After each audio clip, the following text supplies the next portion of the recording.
He's a well-known name on the air show circuit, and he'll be flying a 450-horse Spearmint in the air show today. So just some of the many great air show performances you're going to see, but right now, if you look high and over your right shoulder, Paul Jennings, still in tow, and in just a moment he'll reach over, pull the tow lever, release the cable from the nose of his glider, and begin his air show sequence here today.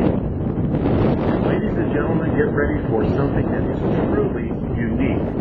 A glider aerobatic performance, and not only just a glider aerobatic performance, but a U.S. national aerobatic champion. All right, he has released the cable, got into a series of rolls as he points the nose down, and you are going to see this gentleman exceeding almost 5 positive Gs and as many as 2.5 negative during this next air show performance.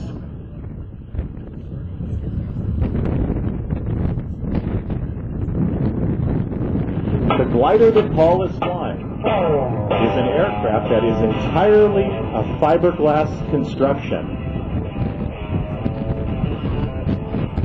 Most of the gliders that are flying, in fact, many of those gliders that are based here at the Hollister Airport are gliders that are constructed of composite materials, either carbon fiber or fiberglass, for their lightweight and strength. In this particular case, Paul's aircraft is constructed completely out of fiberglass. Not the newest technology, however, the fiberglass has a weight to rigidity ratio that enables the airplane that Paul is flying to perform the maneuvers that you're going to see him performing. He will tumble this glider end over end, tail over nose, as well as wingtip over wingtip, and that would be unable to do without the lightweight and the strength of the composite fiberglass construction. Something else you'll notice as he gets down closer to the ground at the end of his air show routine, you will barely see the wings flex. Now, gliders are known for the flexibility of their wings. That's why you see such long wingspans, narrow, thin wings. And they flex, and that's part of the design of flying a glider. But in this case, the extra rigidity enables Paul to fly this glider to its absolute limits and perform the maneuvers that you are seeing him perform. Rolling 1/4 now, and then a very tight pull over the top with another 1/4 roll as he comes back down the backside. That's the kind of maneuverability you see in a powered aircraft. Now, rolling the aircraft on the horizontal axis and continuing to roll, pulling the stick back into his lap now. He is laying in the cockpit in a reclined position, and you'll notice when he lands that the depth of the cockpit is probably not much more than about 24 to 28 inches, and it's only about 18 to 20 inches wide. So he lays in a prone position.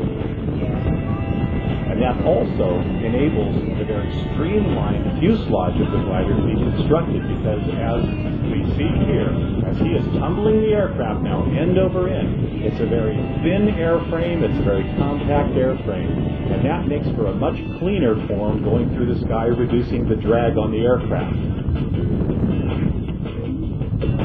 Pulling through 1/2 of a Cuban 8, that's 5/8 of a loop, and then rolling 1/2 back to the upright position. He now will come to the air show center stage, continue to roll the aircraft, this time hesitating momentarily, and then again rolling it right back to the upright position, all without power.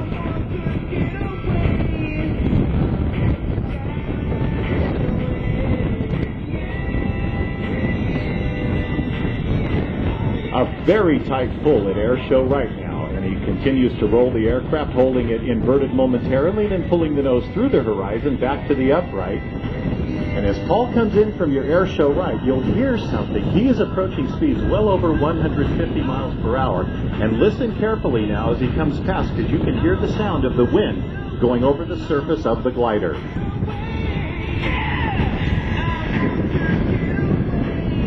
A tight 90-degree roll to the knife edge position with a very sharp pull-up. Again, folks, this is all without power, totally using the energy generated by the clean design of the airframe and Paul's masterful control of maneuvers and not bleeding off too much energy. And here is where it really gets critical, because if you notice, he just lowered the landing gear, which is one single tire and wheel at the center of the fuselage, setting up for landing now. This is a one-shot deal.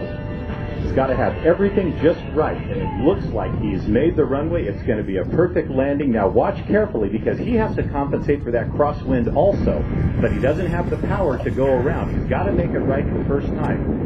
Sets it down gently on the main wheel and the one single tail wheel in the back, but look at how it's banked a little bit to the left. He's compensating for the crosswind, and out there on the runway is Paul's son, and as Paul pulls to a stop, his son's going to catch the right wingtip, keep the airplane level, and he has completed a perfect aerobatic performance. Ladies and gentlemen, Mr. Paul Jennings.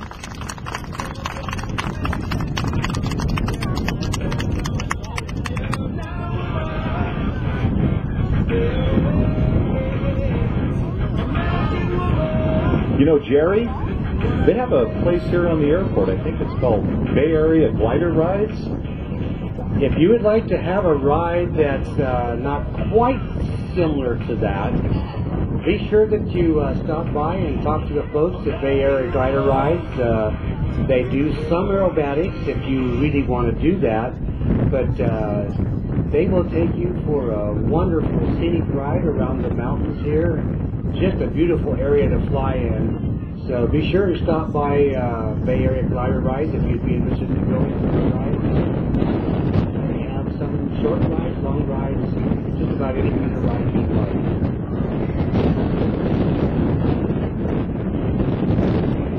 And folks, to your air show right, the first element of our 4 Spearman biplanes is taken to the air. The second element is also in the air. You'll notice that each of these aircraft have taken off in sections of 2, what we call the element takeoffs.